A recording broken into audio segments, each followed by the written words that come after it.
qual vai ser a solução para curar a deprê do fim de semana? Então, eu vou começar aqui com um filme que eu acho que, assim, ele não é exatamente um filme para curar a depressão, mas ele é um filme muito importante. É o filme Ela Disse. Até foi a Raquel que foi assistir a cabine, ela já escreveu a crítica, tudo está disponível no Metrópolis.com. E o filme, basicamente, ele fala sobre a reportagem, né, a matéria jornalística que deu origem ao movimento Me Too, que acabou levando diversos homens muito poderosos dos Estados Unidos, entre eles, por exemplo, Jeffrey Epstein, o Harvey Weinstein, todos eles para a cadeia, né, por questões de assédio. E esse filme, ele conta como essas duas jornalistas chegaram, né, a esse fato e como foi o processo, os bastidores da apuração. Acho importante, né, o pessoal saber para ver como que a gente consegue essas informações, como que a gente confirma se elas são verdade ou não. E foi um caso que deu aí muita repercussão.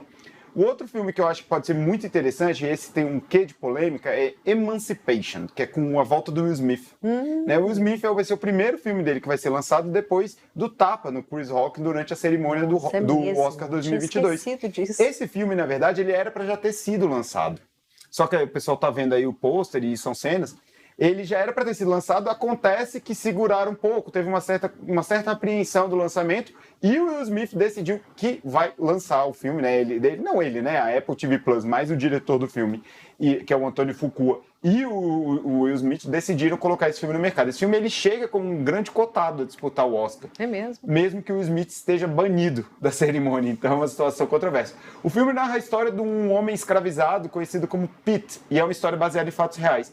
Esse homem ele ficou muito conhecido porque uma foto dele, que ficou conhecida pelo nome de Whipped Pete, que seria uma tradução literal, o Pedro Açoitado, vamos dizer assim, uma foto muito famosa que retrata o período da escravidão nos Estados Unidos, onde um homem está ajoelhado de costas e tira a foto das costas dele, tem várias marcas das chibatas, dos açoites que ele sofreu. Sim. E o filme narra a transição dele, né? Como ele conseguiu fugir do sul, lá das plantations do sul dos Estados Unidos, até o norte, que já não era mais escravista. E é interessante porque a gente recebeu uma entrevista do Will Smith, né, que a Apple TV Plus fez e distribuiu para alguns veículos, onde ele fala que esse filme foi o mais difícil da carreira dele.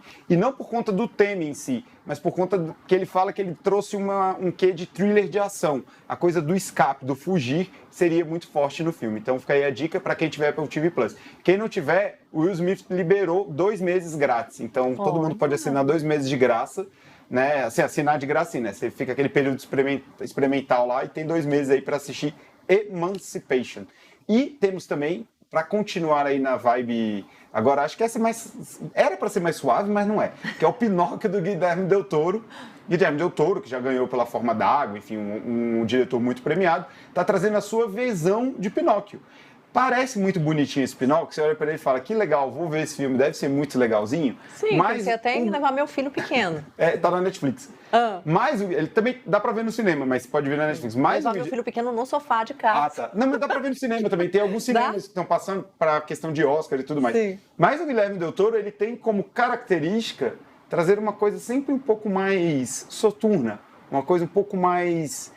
Assim, não quero falar macabro, mas é mais essa coisa mais pesada assim para os filmes dele. Por exemplo, Labirinto do Fauno, Forma d'Água, todos esses filmes. Sim. Que ele traz. Eu fiquei com medo do Labirinto do Fauno. Aquela cena é muito aterrorizadora, né? E ele traz assim essa questão aí, então pode ser um Pinóquio que segue a história original, mas também tem um quê ali no gore, vamos dizer assim, nessa coisa mais de terror.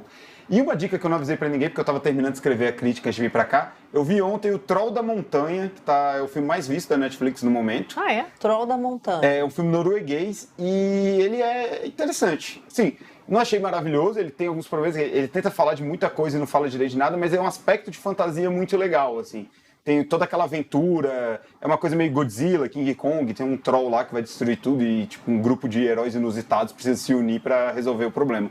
Então fica aí uma dica aí, não é no lançamento, mas quem quiser assistir tá aí na Netflix. Perfeito. É isso? Agora, antes de você ir embora, eu até gaguejei, porque ele sai correndo, não saia.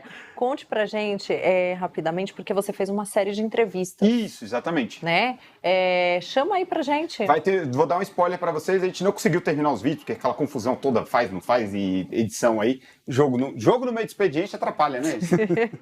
Os caras podiam botar o jogo só no final. Mas nesse domingo a gente vai ter uma entrevista com o Noah Centineo. Sabe aquele astro das comédias românticas da Netflix? Para todos os meninos que já amei, acho que é essa a tradução em português.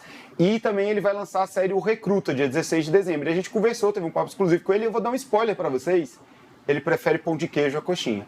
E vocês estão achando que é aleatório, mas vocês vão entender na entrevista como a gente chegou nesse assunto. E também na segunda-feira vai ser a entrevista com os criadores de Dungeons and Dragons, aquela série de RPG. Você via a Caverna do Dragão? Sim. Então, a Caverna do Dragão é inspirada em Dungeons and Dragons. E pela primeira vez a gente vai ter um filme de Dungeons and Dragons. E eu conversei com os 2 diretores e com o produtor, que é um cara super famoso, é o Jeremy, ele já produziu vários filmes da Marvel. E eles falaram, assim, se eles estão com medo dos nerds ficarem putos com a adaptação que eles vão fazer.